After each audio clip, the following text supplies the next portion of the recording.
What is the difference between discipline and self-discipline? It does sound self-explanatory, but I wasn't 100% sure myself, so I did what my literature degree has been teaching me and looked into the dictionary. After doing so, there are a few interesting things I noticed. First of all, there are numerous definitions of discipline, so I'll mention a few of them. The first definition is about punishment. It comes from Christianity, but it is used in various areas at the moment. The second one is about training, which I guess is a popular one. The third one, an interesting one, is in terms of philosophy. And the last one is in terms of creating habits. You get a sort of general idea of discipline after combining them all. It's about working for the future. It's supposed to build you in some way through punishment or training or a system. Or it is a behavior that results from that training or punishment. It's supposed to be sustained for a long period of time. Now, there was a single definition of self-discipline. It is simply self-imposed discipline. It shows us that the only basic difference between the two is that the latter comes from within.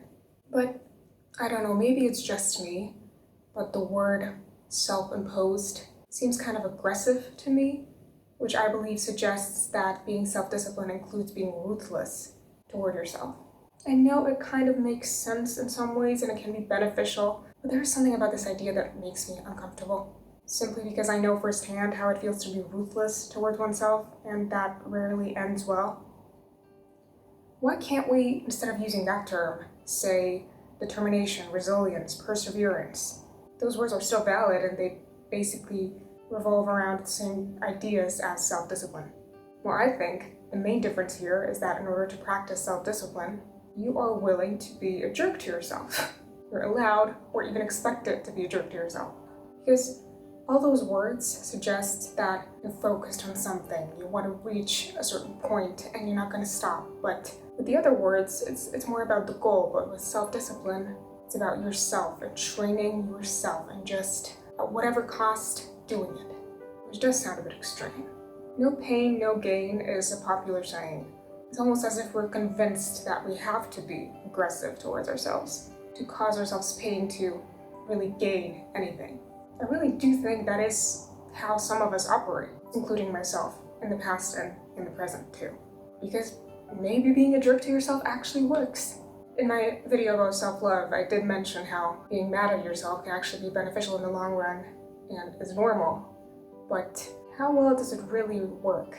Now, if self-discipline is self-imposed discipline, it is also self-imposed punishment. It's a promise that with enough punishment and or training, we'll impose a new person upon ourselves. That with enough self-discipline, we'll maintain that persona. It's as if we have to turn into something else, someone else, to become self-disciplined. It can't just be an aspect of our lives, an energy drink that we use sometimes to get that extra kick, but it has to be our constant mode of being.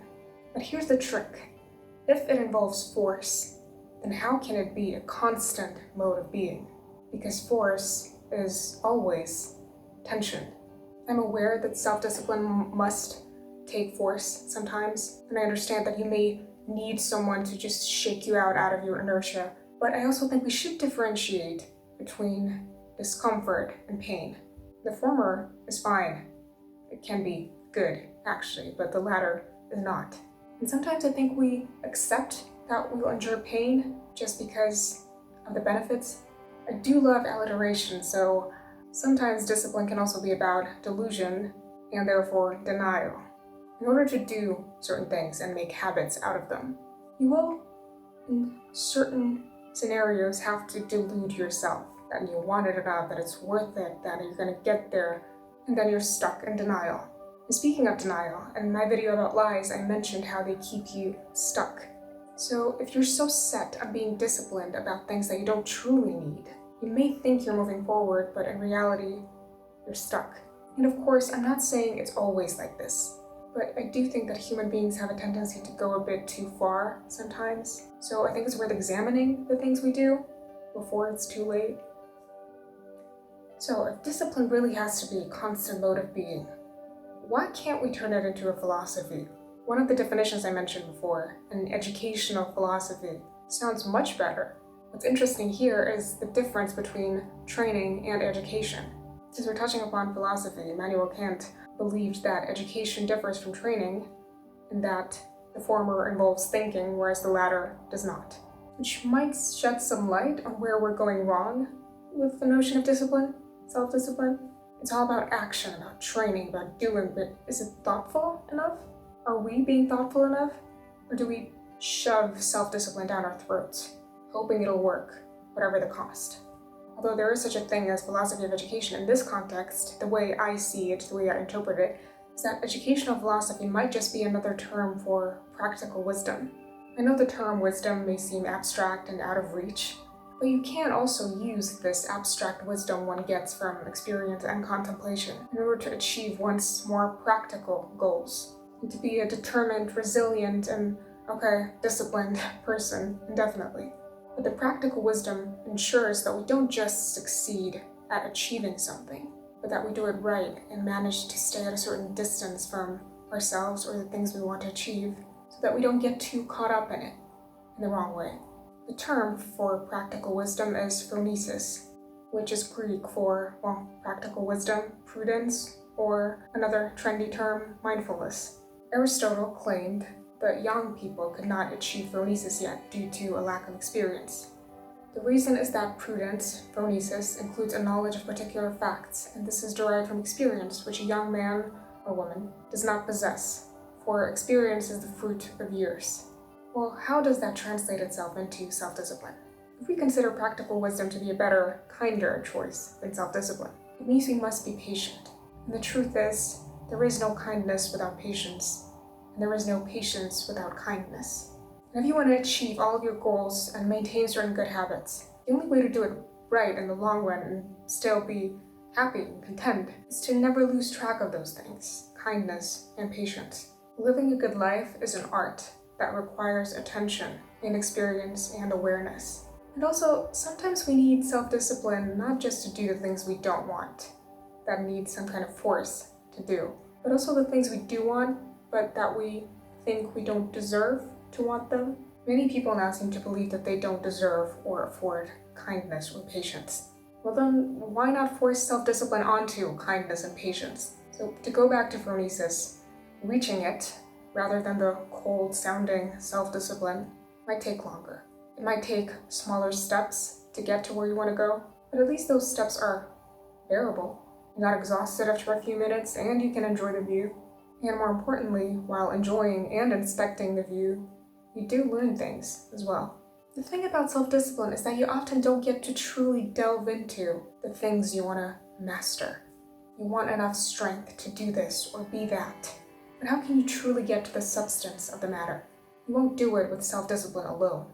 I also think the term is too preoccupied with the self. It's about your pain, your gain, your training, your habits.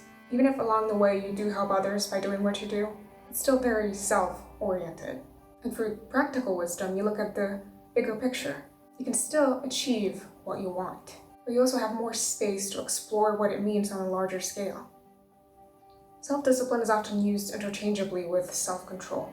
And self-control in philosophy, since we happen to be in that area, let's just stick to it, is connected to Stoicism. It's about controlling your mind and not letting the outside world affect you. That can be applied to self-discipline, surely, because it's about keeping your head in the game, being focused. And you cannot remain focused if you're too affected by the world around you, by how the world stands in your way, by how other people are doing better than you, etc. So I think that's a useful direction in which self-discipline can go, that the real priority should not be forcing ourselves to do things, but rather, if there has to be force involved in the first place, we should use it to control our reactions to things we cannot control. And then when we do, when we manage to focus solely on what we can control, controlling our actions might become less of a burden because it doesn't stand inferior to the chaos of the world with which we're constantly faced. It stands alone. Self-control becomes more self-contained and manageable.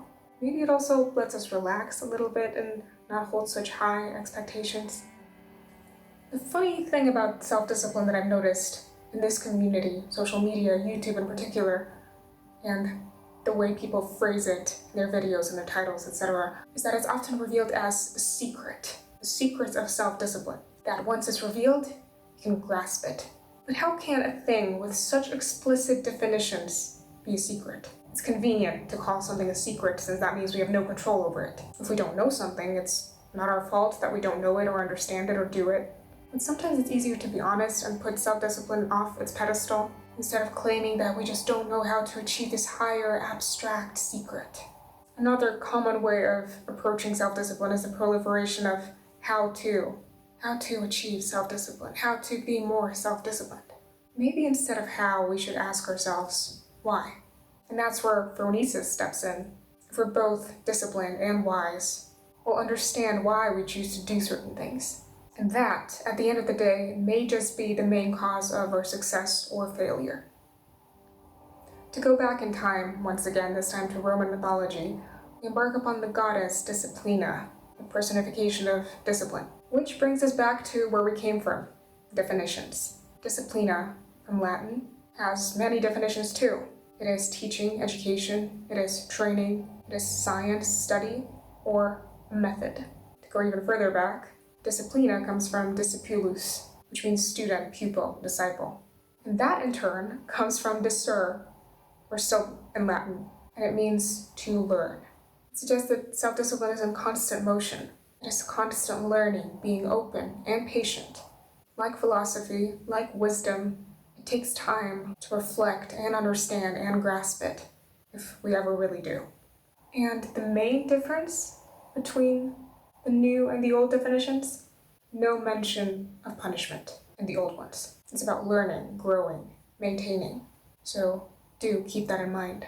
Maybe we can learn something from it.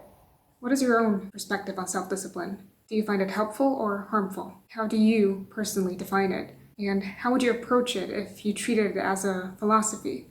Let me know in the comments, and if you're new here and like my videos, then consider subscribing to my channel.